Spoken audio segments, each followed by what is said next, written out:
स्वामी महाराज जी मेरी जिज्ञासा है, मौन रहना एक साधना होती है, तो मौन रहने से हमें क्या लाभ होता है?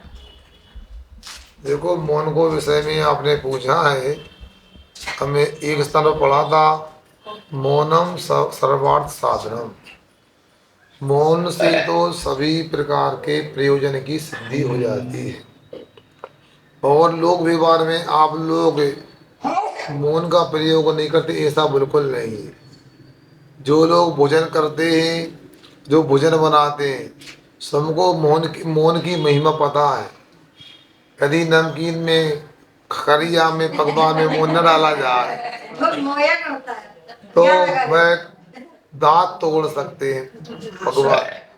उनमें थोड़ा सा घी तेल का मौन डाल देते हैं तो बिना दांतों के भी उसको चबा सकते हैं। ये आप लोगों को ध्यान रखना चाहिए। उसी प्रकार से यदि जीवन में वचन का, हम व्यापार का रोध कर देते हैं और वचनों का व्यापार रोक देते हैं तो अपने जीवन में वचन सिद्धि भी हो जाती है। और वचन सिद्धि होने से वचन योग संबंधी पाप कर्म के आश्रम से हम बच सकते हैं।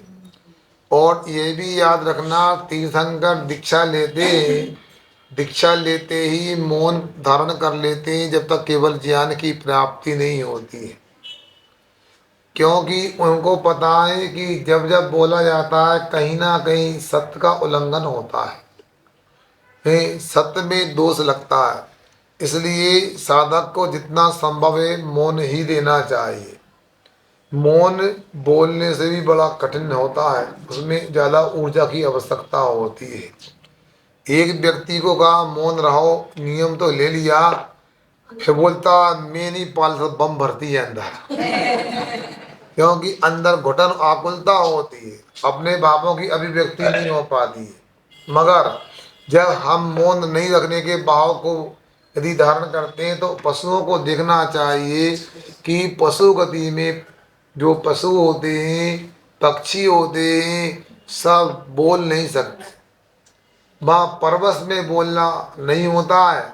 और यदि थोड़ा यहाँ मौन की साधना कर लेते हैं, स्वयं होकर के बोलने का त्याग कर देते हैं, तो इसके माध्यम से वचन सिद्धि भी हो सकती है और दूसरी रिद्धियाँ भी प्राप्त हो सकती हैं, ऐसा जानना चाहिए।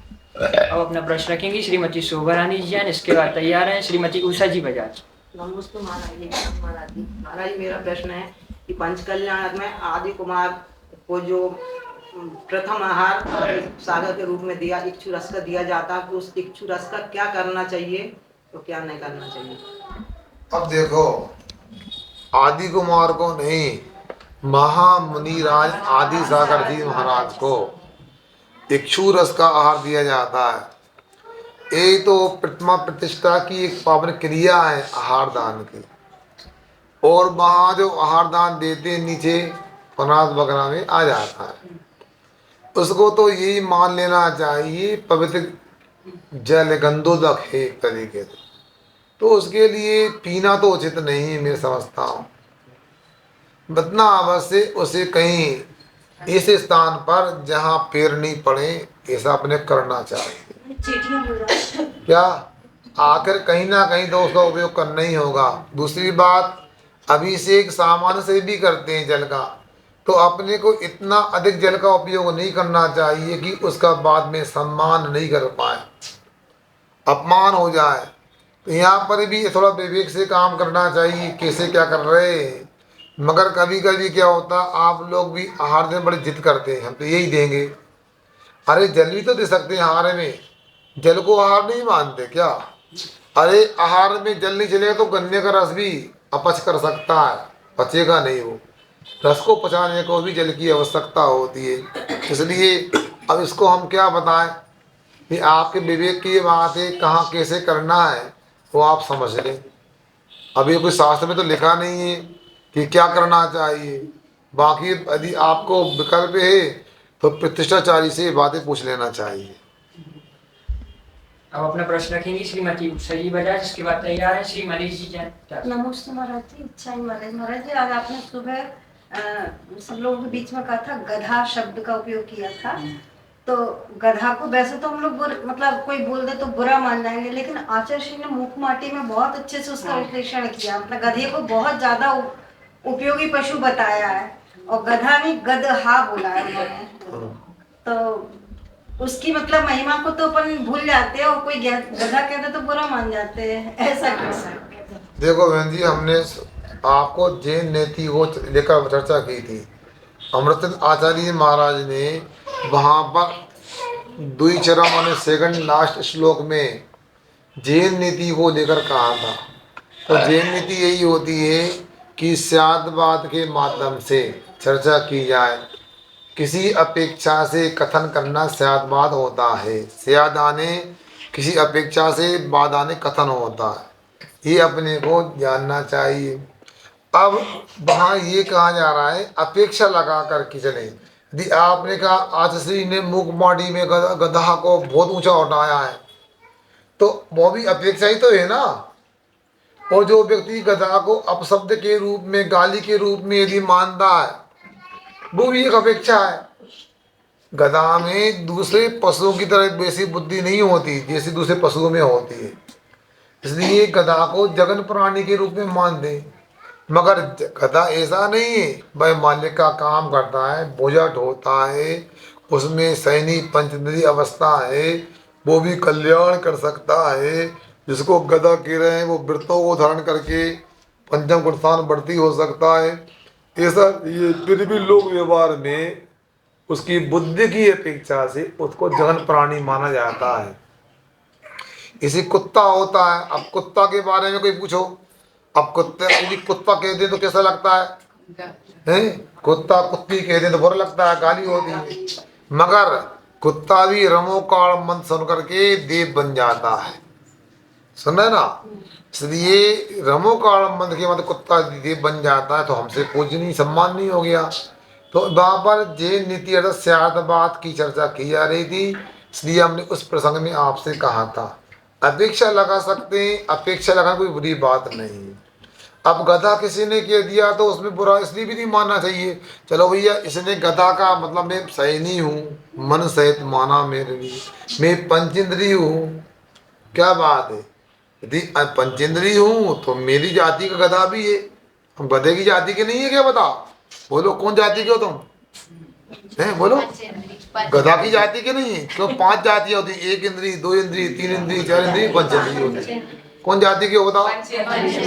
गधे की जाति के नहीं है तो बस तो है, आप स्वीकार नहीं करते अपन लोग। जाति तो 5 ही होती है, गति अलग हो 4 होती है। हम 5 गति को 5 जाति को लेकर चर्चा कर रहे हैं। बोले 5 जाति के ही उत्तर में 84 लाख होते हैं। तो इसलिए आप लोगों को ध्यान रखना चाहिए। हमारे चुल्लक जी बोल रहे हैं, बताओ गधे को अब बुरा किसे माना है? अरे तुमसे अच्छा है तंबाकू खाने वालों से। गधा कभी तंबाकू नहीं खाता, कभी सिगरेट नहीं पीता, कभी बीड़ी नहीं पीता, और कभी शराब नहीं पीता। गधा इसलिए आदमी से अच्छा होता है। आदमी 100 से पीता है।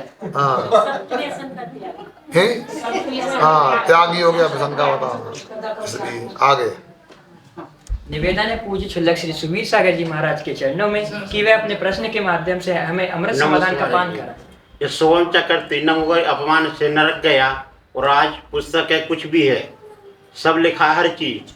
तो इसका छुल्लक जी का पूछना यह है, एक सोम चक्रवर्ती था, वो एक रमोकाल मंत्र को पानी में लिख करके पैरों से उसने मिटाया, तो वो 7वें नरक गया।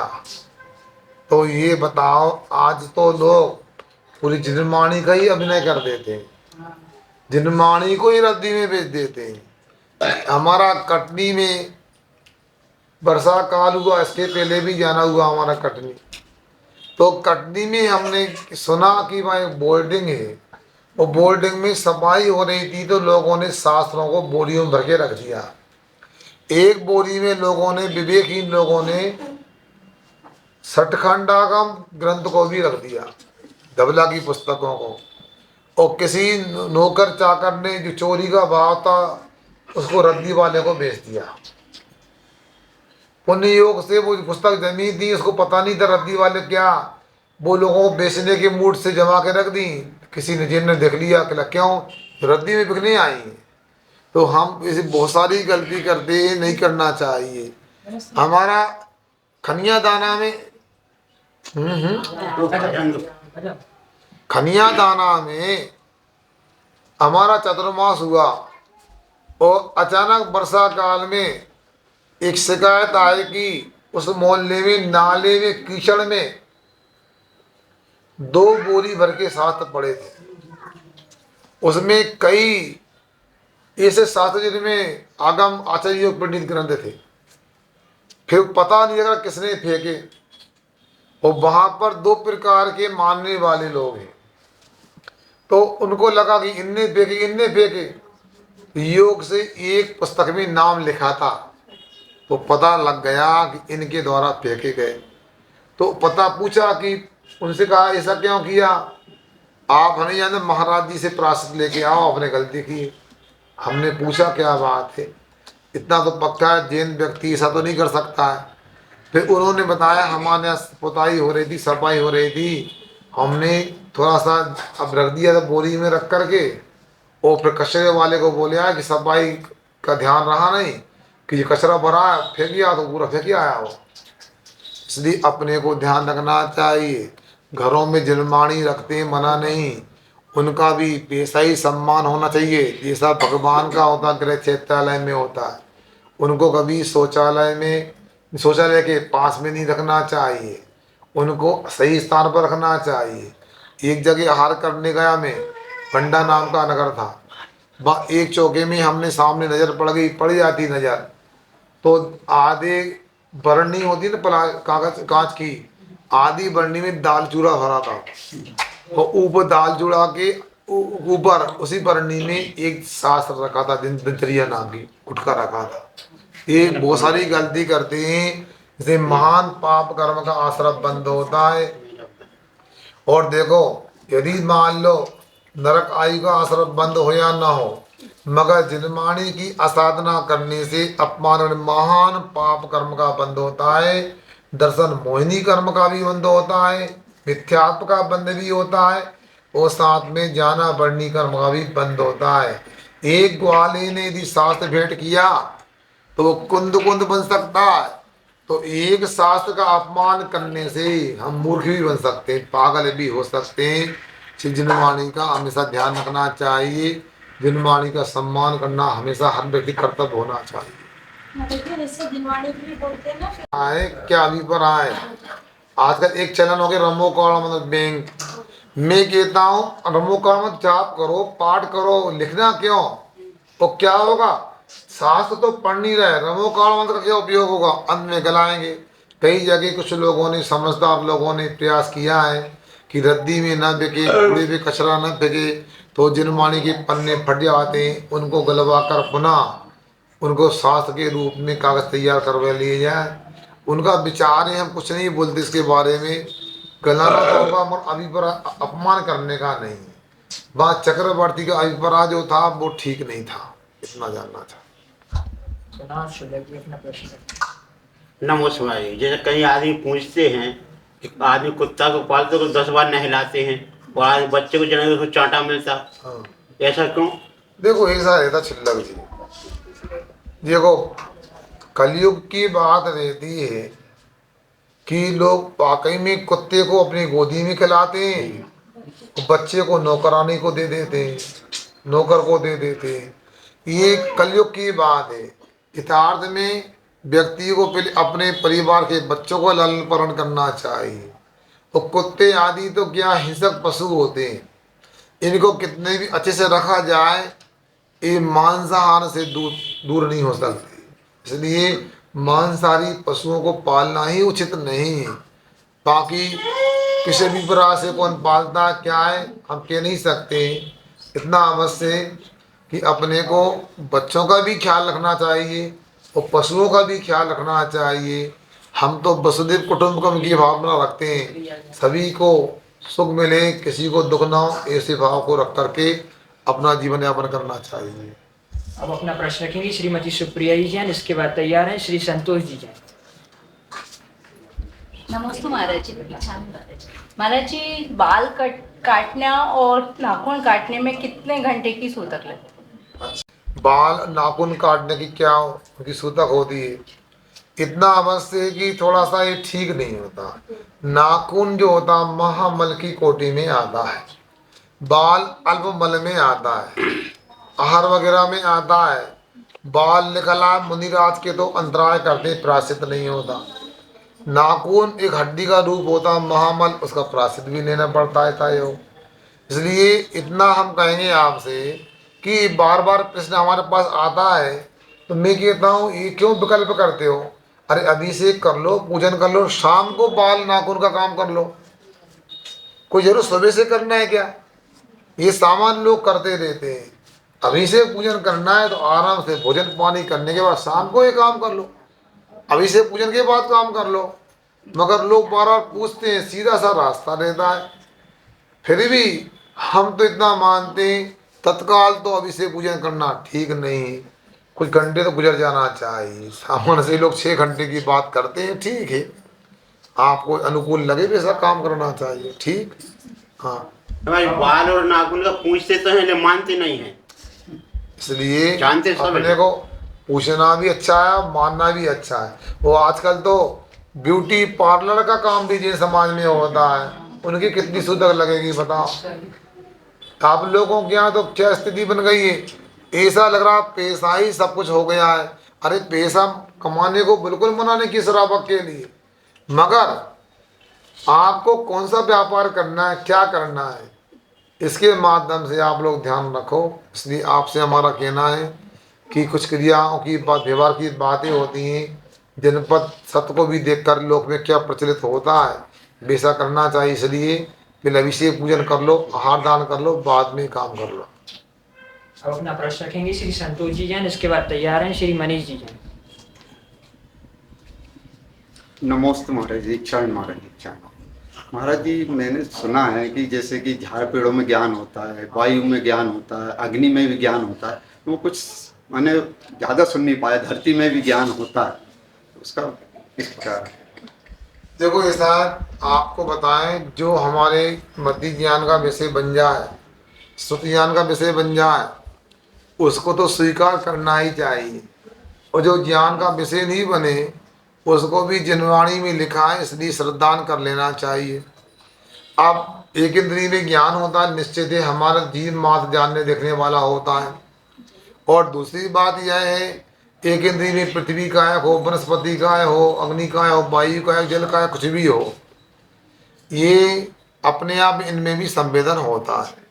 अब शास्त्र में जितना लिखा वो तो है ही, मगर हमें कई बार समाचार पत्रों में ये भी पढ़ने मिलता है कि वैज्ञानिक लोग प्रयोग करते हैं, और जैसे ही वनस्पति पेड़ वगैरह वह कुल्हाड़ी की आवाज़ सुनते हैं या उन्हें कुल्हाड़ी आदि का अनुभव हो जाता है, तो उसकी आवाज़ और कंपाएं मान हो जाता है। उनमें भी कुछ यंत्रों के माध्यम से कंपन आदि का अनुभव किया है वैज्ञानिक लोगों ने।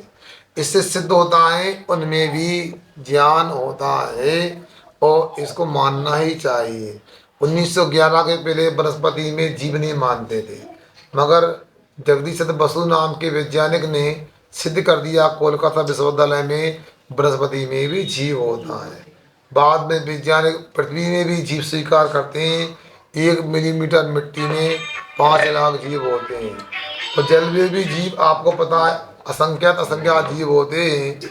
और तरजीवों को भी वैज्ञानिक लोगों ने अपने सूक्ष्मदर्शी यंत्र के माध्यम से देख लिया है। स्लाइड बना के उसमें भी 36,450 जीव 1 बूंद पानी में होते हैं। अब अपना प्रश्न रखेंगे श्री मनीष जी जैन, इसके बाद तैयार हैं श्री राजेश जी जैन। स्वामी नमोस्तु महाराज जी। मेरा प्रश्न है, सच्ची सच्ची बताना आप कि मतलब कोई जादू टोना मंत्र तंत्र वगैरह आपको आता है शायद? सही क्योंकि जब पंचकल्याण की बात हो रही थी तो बड़े लोग बाग डरा रहे थे कि भाई वो काम करो मंदिर के अंदर ही कर लो, बाहर पंडाल लगाएगा, कौन भरेगा, कौन आएगा। और भी 5-7 दिन पहले 30 लोगों ने नाम लिखाए थे, और अब देख रहा हूँ कि 100-200 करीब नाम हुए जा रहे हैं, और लोग वाग और बढ़ते जा रहे हैं। और आज हम लोग घरों घर पात्रों के लिए गए थे, उसमें भी लोगों ने बहुत उत्साह दिखाया। और आज हल्दी मेहंदी की रस्म थी, उसमें भी देख रहा था, मुझे उम्मीद नहीं लगी 10-15 लोग होंगे, उसमें भी 200-250 लोग थे। तो बताइए महाराज, सच्ची सच्ची कि क्या करते हो आप? देखो ऐसा है, मनीष ने सच्ची सच्ची बात पूछी है। हम तो इतना कहना चाहते हैं, हम तो इटारसी की पार्षदी अच्छी अच्छी भक्ति करते हैं। अच्छी भक्ति से सच्ची बात। जब मौसम खराब था, कीचड़ वगैरह हो गई थी, तो मैं तो जब भी जाता था मंदिर, प्रतिदिन जाता हूँ बड़े मंदिर, ऊपर मूल नायक भगवान से ही के भगवान, ये प्रभावना का काम है। गीता लगता की प्रभावना है, जो कोई भी विघ्न नहीं आए। आपके पाद बोल में जो कार्यक्रम रखा गया है वो निर्विघ्न ही नहीं, शांति संपन्न होना चाहिए। और यदि कुछ अच्छा हुआ है, हो रहा है, तो मेरा नाम बिल्कुल मत लेना, ये सब पार्षद भगवान का किया कराया है। और दूसरा, यदि किसी का इसमें करने में हाथ है, तो यहाँ के 1-2 दिन पूरे 15 लोग पंच कल्याण के बाद आशीर्वाद लेने गए थे। इसके लिए चातुर्मास के लिए आप आशीर्वाद लेके आए थे। अब आप ही सच्ची सी बताओ, आप कौन सा कैसा आशीर्वाद लेके आए थे? बस इसलिए आपके पास ही आपके प्रश्नों का उत्तर है। इतना अवश्य सामूहिक कार्यक्रम में सामूहिक पुण्य की आवश्यकता होती है, और धार्मिक भावनाओं को बढ़ाएंगे और अच्छी भावना से काम करेंगे तो जरूर सबका पुण्य बढ़ेगा, वो सबका सामूहिक पुण्य होकर के अपना कार्यक्रम निर्विघ्न ही नहीं, शांति संपन्न होगा। मैं भी सोच रहा था, अब मैं परसों गया था तो कीचड़ थी, तो कुछ नहीं था। मैं कल गया तो वो पिलर खड़े हो गए थे, आज गया तो पिलर और तैयार हो गए थे। अब किसी ने हमको यह वीडियो ला के दिखाया कि पंडाल पूरा तैयार हो चुका नीले रंग का। अपना प्रश्न जी। नमस्ते महाराज जी, जय महाराज। महाराज, संस्कार का जीवन में क्या महत्व है? राजेश जी ने प्रश्न किया है, संस्कार का जीवन में क्या महत्व है। सुनो, एक दार्शनिक से, फिलासफर से पूछा किसी व्यक्ति ने, किसी देश को चलाने के लिए न्यूनतम कौन कौन से संसाधन अपेक्षित है।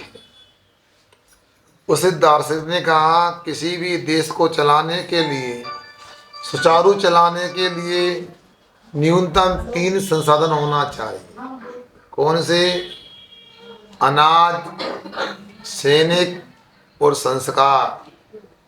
फिर उसने पलट के पूछा, महोदय इन 3 संसाधनों में एक कम करना चाहें और देश चल जाए अच्छी तरह से, तो क्या कम कर दें? तो उसने कहा, सैनिक कम कर दिए जाएं, अनाज और संस्कार से भी देश अच्छे से चल सकता है। फिर पलट के पूछा उसने कि सच्ची सच्ची बताना कि इन दोनों में से क्या कम कर दें और देश चलता रहा है। तो उसने कहा कि अनाज कम कर दिया जाए, संस्कारों से भी देश दुनिया चल सकती है। ऐसा